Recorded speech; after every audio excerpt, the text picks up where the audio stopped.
আসসালামু আলাইকুম। সব আঘাতই ব্যথা দেয় না, সব আঘাতই গায়ে ক্ষত বা চিহ্ন এঁকে যায় না। কিছু কিছু আঘাত শুধু চিহ্ন নয়, শুধু ব্যথা নয়, হৃদয়কে ভেঙে খান খান করে দেয়। আজ 18 ডিসেম্বর 2025 আমাদের ছেড়ে আমাদের সিংহপুরুষ বিপ্লবের প্রতীক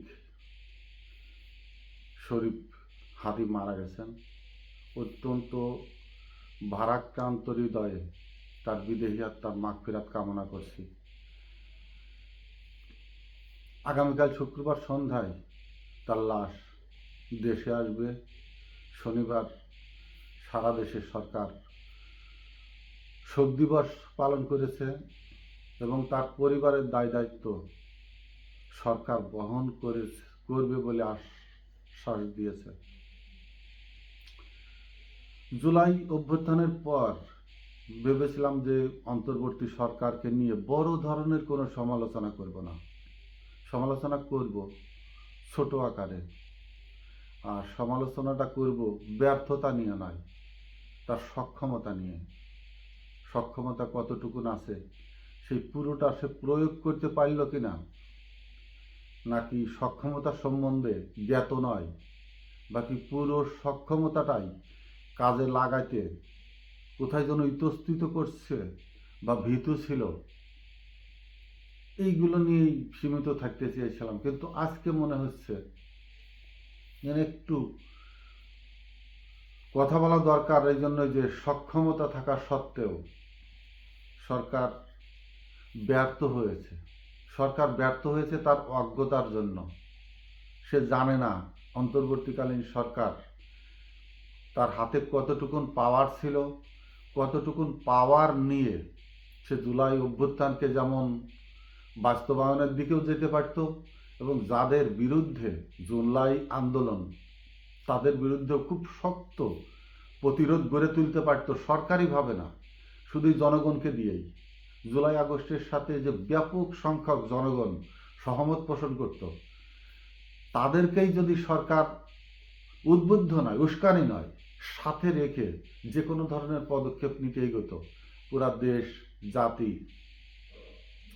তাদের সাথে থাকতো, পাশে থাকতো। কিন্তু সরকার, স্বরাষ্ট্র মন্ত্রণালয় তো অত্যন্ত নাজুক অবস্থা এবং অত্যন্ত নাজুক একজন ব্যক্তি দিয়ে পরিচালনা করে আসছে।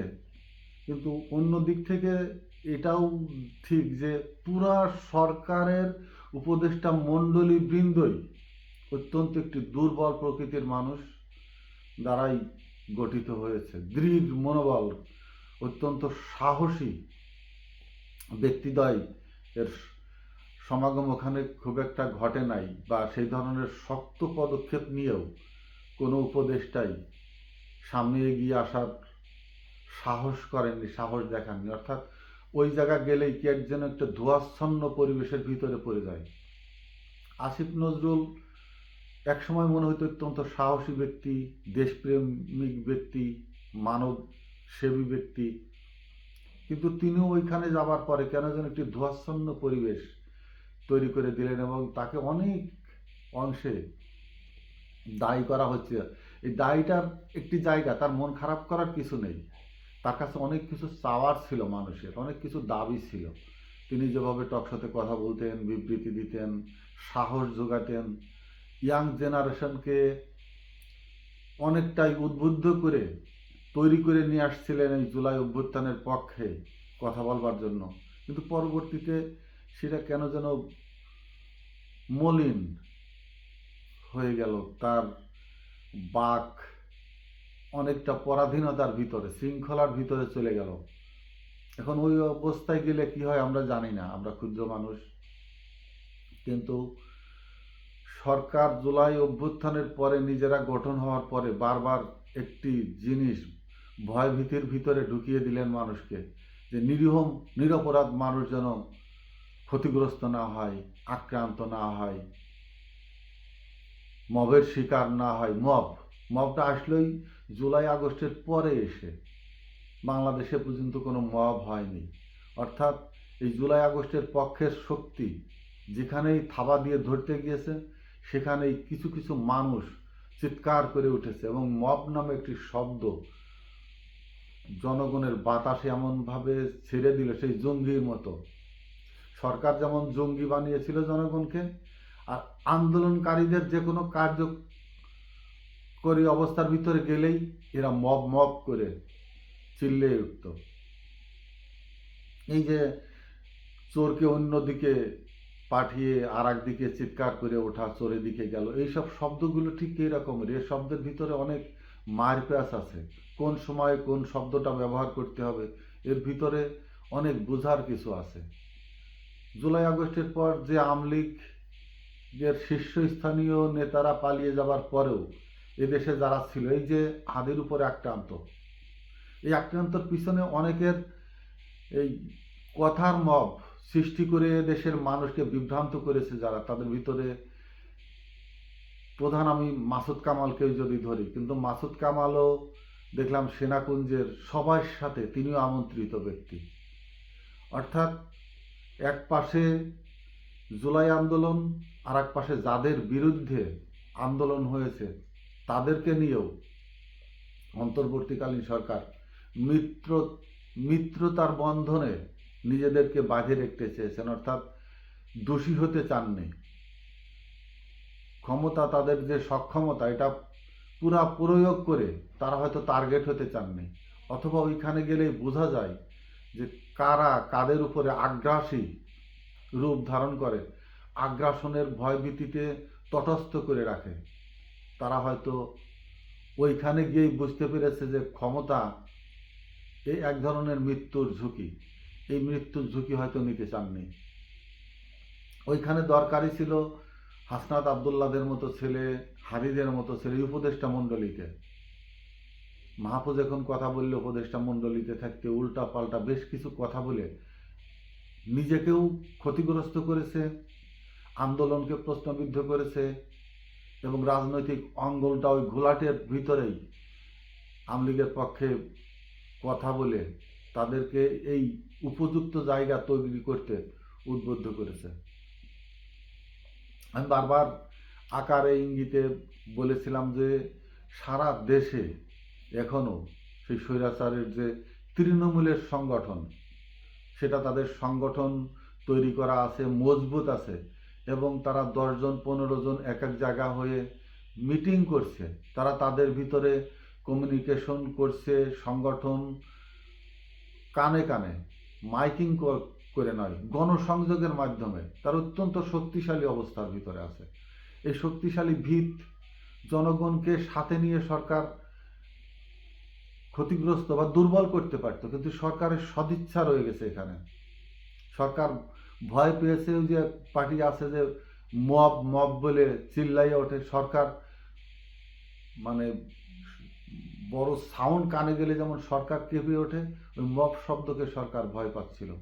মব না তো, জনগণের একটা ক্ষোভ আছে না, 15-16 বৎসর ধরে যারা নির্যাতিত হয়েছে, ক্ষতিগ্রস্ত হয়েছে, যাদের সব কিছু কেড়ে নেওয়া হয়েছে, তারা তাদের প্রাপ্যটা বুঝে নেবে না তাদের কাছ থেকেই, সেই প্রতিবেশীর কাছ থেকেই, সেই এলাকার কাছ থেকেই, সেই স্থানীয় নেতার কাছ থেকে, যারা তাদের ব্যবসা, পরিবার, পরিজন সমস্ত কিছু কেড়ে নিয়েছে, প্রাণহানি, অর্থ, সম্পদ, তারা তাদেরটা বুঝে নেবে না। কিন্তু সরকার স্থগিত করে দিলেন এই বলে যে কোনো নিরীহ মানুষ। আওয়ামী লীগের কি কোনো নিরীহ মানুষ ছিল? আওয়ামী লীগের ওই দাউদ খান ডন, সে নিজেকে দাউদ খান, অর্থাৎ মাফিয়া চক্রের পৃথিবী কাঁপানো সে পাকিস্তানের দাউদ খানের নাম ব্যবহার করেছিল। এই সরকার ক্ষমতায় এসে তো কোর্ট, সুপ্রিম কোর্ট, হাইকোর্ট নূতন ডাইস করে সাজাইলো, ফার্ম করলো, রিফর্ম করলো। প্রত্যেকটা 64টি জেলার আইন বাড়ে যেয়ে দেখেন সমস্ত কিছু বিএনপির দখলে। বিচারক থেকে শুরু করে সব এই বিএনপি মনা সমমনা ব্যক্তিদের এইখানে সেইভাবেই ডাইস করা হয়েছে, সাজানো হয়েছে। অন্তর্বর্তীকালীন সরকার নিজেরাও মাঝে মাঝে মনে করে তারা বিএনপির কোনো প্রতিনিধিত্ব করছে। তো এই যে আন্দোলনের পরে এত বড় ভয়ানক অস্ত্রধারী সন্ত্রাসীদেরকে পুলিশ অত্যন্ত নাজুক অবস্থার ভিতরে থেকেও, র্যাব বিতর্কের ভিতরে থেকেও তো তারা এদের ধরে কোর্টে সোপর্দ করেছিল, আইনের কাছে পাঠিয়েছিল। আইন তাদেরকে কি করলো? আমরা সবাই চিল্লাই আইন বিভাগকে আলাদা করে দিতে হবে, আইন বিভাগ স্বতন্ত্র থাকবে। তো স্বতন্ত্র হলে কি হবে? তাদের উপর প্রভাব প্রতিপত্তির কি বিন্দুমাত্র, যে সরকারি থাক তাদের কোনো ধরনের ক্ষতির মুখে পড়বে তারা? সেই সরকারের পক্ষেই আইনজীবীরা সরাসরি কমান্ড না মানলেও এখানে কি হবে, এককভাবে সরকারে যারা প্রতিনিধিত্ব করে আইন বিভাগকে নিয়ন্ত্রণ রাখত তারা বড় পার্সেন্টটা পেত। এখানে বিচার বিভাগ আলাদা হওয়াতে বিচার বিভাগ একটা পার্সেন্ট পাবে। এগুলো বলা ঠিক না, বলবে যে আইন বিভাগকে ছোট করেছে বা বিভিন্ন ভাষা আছে আইনি ভাষা, সেগুলো প্রয়োগ করে আমার উপর হয়তো চড়া হবে। কিন্তু এটা তো সত্য। এই ছেলেকে, এই মাসুদ করিমকে, দাউদ খান ওরফে দাউদ খানকে কিভাবে, আইন বিভাগ যদি স্বতন্ত্রই হতো, আইন বিভাগ যদি শক্তিশালী হতো, ন্যায় পরায়ণতার পক্ষের মানুষগুলোই হতো এখানে বসা, এত বড় একজন সন্ত্রাসী অস্ত্রধারী, অস্ত্র সহ ধরে যাকে কোর্টে সোপর্দ করলো, সে কিভাবে এত তাড়াতাড়ি জামিনে মুক্তি পেল? এগুলো কি প্রশ্ন আসে না? সাধারণ মানুষ প্রশ্ন করবে না? তাহলে আইনের কোথায় কি? হয়তো পুলিশ যে এভিডেন্স তৈরি করে দিয়েছিল, অপিনিয়ন তৈরি করে দিয়েছিল তার বিরুদ্ধে, সেগুলো দুর্বল ছিল, কিন্তু তার সাথে তো অস্ত্র গুলি সহ ছিল। পুলিশেরও তো একটা ধারা থাকতে হবে, যার সাথে অস্ত্র থাকে, যার নামে সন্ত্রাসী মামলা থাকে, কত ধারায় তার বিরুদ্ধে অভিযোগ গঠন করে কোর্টে সোপর্দ করতে হয়। এবং সেই ধারাগুলো কি এতই নাজুক যে 2-3 মাসের ভিতরে এত বড় একজন সন্ত্রাসী জামিনে মুক্ত পেয়ে যাবে? এর জন্য কি দেশ দায়ী নাকি ব্যক্তিগুলা দায়ী? রাষ্ট্রের সংবিধান জনগণের পক্ষে কতটুকুন, সাধারণ জনগণের পক্ষে কতটুকুন শক্তিশালী? আর অস্ত্রধারী সন্ত্রাসী, এই যে ঋণখিলাপিদের বিরুদ্ধে সহজে আইনি সক্ষমতা প্রকাশ করা যাচ্ছে না, আইনি জায়গাগুলো দুর্বল। অর্থাৎ টাকা নিয়ে, ক্ষমতা নিয়ে, রাষ্ট্রকে নিয়ে যারা দাবা খেলবে, ক্যারাম বোর্ড খেলবে, আইন তাদের জন্য অত্যন্ত দুর্বল অবস্থায়। কিন্তু সাধারণ জনগণকে দাবিয়ে রাখতে, সাধারণ জনগণকে কথা না বলার পক্ষের জন্য সেই সব জায়গায় আইন অত্যন্ত শক্তিশালী। তাহলে আইনের যদি এই ধরনের কোনো ফাঁক ফোকর থেকে যায়, কেন সংবিধান পরিবর্তিত হবে না, পরিমার্জিত হবে না, সংযোজন বিয়োজন হবে না? দুষ্কৃতকারীরা যদি আইনকে ব্যবহার করে দুষ্কৃতির দিগন্ত মাঠকে ব্যবহার করার সুযোগ পায়, জনগণকে যদি তারা চাষাবাদের ক্ষেত্র মনে করে, রাজনৈতিক চরিত্রকে দুর্বল করে, রাষ্ট্র কাঠামোকে যদি সংবিধান দৌরাত্ম্যের, দুর্বৃত্তের, বৃত্তায়নের ক্ষেত খামার মনে করে, তারা তাদের যে কোনো ধরনের অস্ত্র, অর্থ, স্নেহতাত্ত্বিক জনবল সংগঠিত করে একটি সন্ত্রাসী রাজনৈতিক সংগঠনই তৈরি করে ফেলে, এবং সংবিধান যদি তাদের পক্ষেই হয়, কেন সেই সংবিধানের পরিমার্জিত, পরিবর্ধিত হবে না? সংস্কারের নামে যে ব্যতিব্যস্ততা দেখিয়েছে সরকার, সেটার প্রয়োগ তো সরকার থাকতেই হয়ে যাওয়া উচিত ছিল। তারা যেটা তৈরি করলো সেটার প্র্যাকটিস তো এখনই হওয়া উচিত ছিল, কিন্তু কি হলো, কোথায় হলো?